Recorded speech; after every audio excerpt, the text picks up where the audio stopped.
क्या एशिया में ताकत का संतुलन बदलने वाला है? क्या भारत की ब्रह्मोस मिसाइल अब चीन के लिए नई चुनौती बन सकती है? और आखिर इंडोनेशिया ने अमेरिका, रूस या चीन की जगह भारत पर भरोसा क्यों किया? दोस्तों, भारत और इंडोनेशिया के बीच एक ऐसी मिसाइल डील होने वाली है जो पूरे इंडो पैसिफिक क्षेत्र की रणनीति बदल सकती है। क्या यह सिर्फ एक रक्षा सौदा है या इसके पीछे एक बड़ा जियोपॉलिटिकल गेम चल रहा है? आज के इस वीडियो में हम जानेंगे कि भारत इंडोनेशिया मिसाइल डील की असली कहानी क्या है, चीन इससे क्यों परेशान हो सकता है और आने वाले सालों में इसका पूरे एशिया पर क्या असर पड़ेगा। दोस्तों, कुछ साल पहले तक भारत दुनिया के सबसे बड़े हथियार आयातकों में गिना जाता था। हम रूस, फ्रांस, इजराइल और अमेरिका जैसे देशों से हथियार खरीदते थे, लेकिन पिछले कुछ सालों से तस्वीर तेजी से बदल रही है। अब भारत सिर्फ हथियार खरीद ही नहीं रहा बल्कि बेच भी रहा है। भारत सरकार का लक्ष्य है कि भारत रक्षा निर्माण में आत्मनिर्भर बने, दुनिया के बड़े रक्षा निर्यातकों में अपनी जगह बनाए। आज भारतीय हथियार एशिया, अफ्रीका और कई अन्य क्षेत्रों के देशों तक पहुंच रहे हैं। BrahMos Akash air defence system, Pinaka rocket system और कई अन्य स्वदेशी रक्षा प्रणालियां अब अंतर्राष्ट्रीय बाजार में पहचान बना रही है। इसी बीच इंडोनेशिया के साथ संभावित मिसाइल सहयोग ने पूरी दुनिया का ध्यान अपनी ओर खींच लिया है। सबसे पहले यह समझना जरूरी है कि इंडोनेशिया कोई साधारण देश नहीं है। यह दुनिया का सबसे बड़ा द्वीपीय देश है, जिसके पास लगभग 17,000 से अधिक द्वीप है।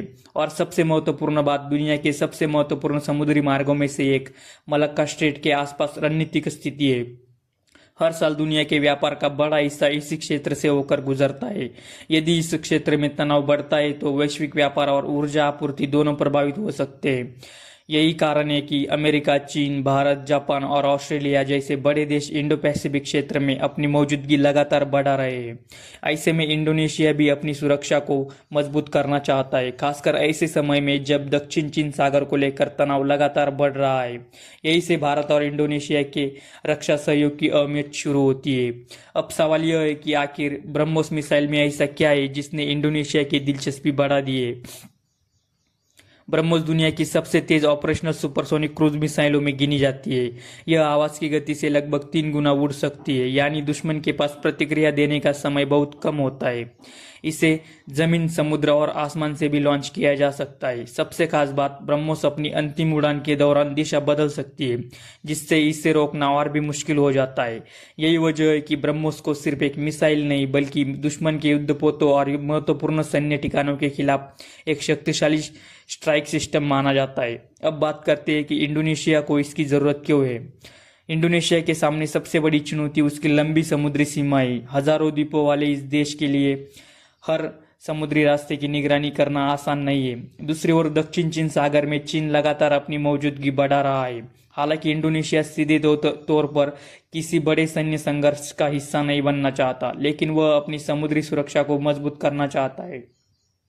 ऐसी स्थिति में ब्रह्मोस जैसी लंबी दूरी की तेज मिसाइल उसके लिए एक प्रभावी विकल्प है।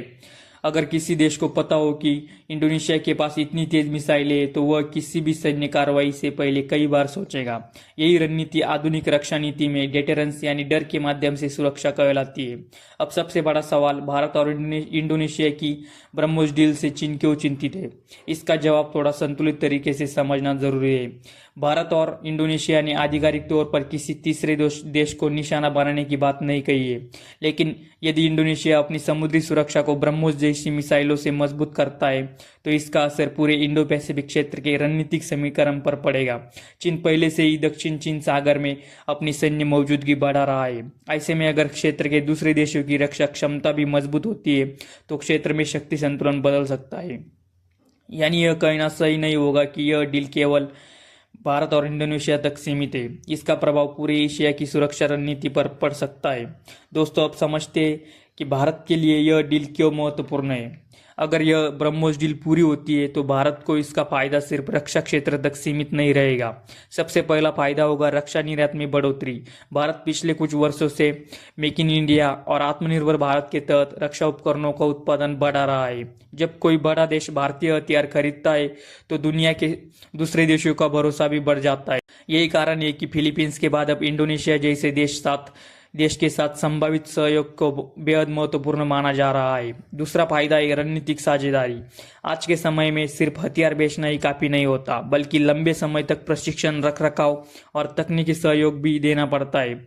इससे दोनों देशों की रिश्ते और मजबूत होते हैं। अब सवाल यह है कि अगर इंडोनेशिया भारत के साथ रक्षा सहयोग बढ़ाता है तो क्या दूसरे एशियाई देश भी ऐसा कर सकते हैं?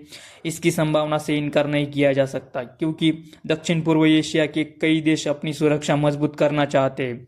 भारत उनके लिए एक ऐसा साझेदार बन सकता है जो आधुनिक रक्षा तकनीक तो देता है, लेकिन उनकी विदेश नीति पर दबाव भी नहीं डालता। अगर भारत समय पर डिलीवरी, अच्छी गुणवत्ता और भरोसेमंद सपोर्ट देता है तो भविष्य में वियतनाम, मलेशिया और अन्य देशों के साथ भी रक्षा सहयोग बढ़ सकता है।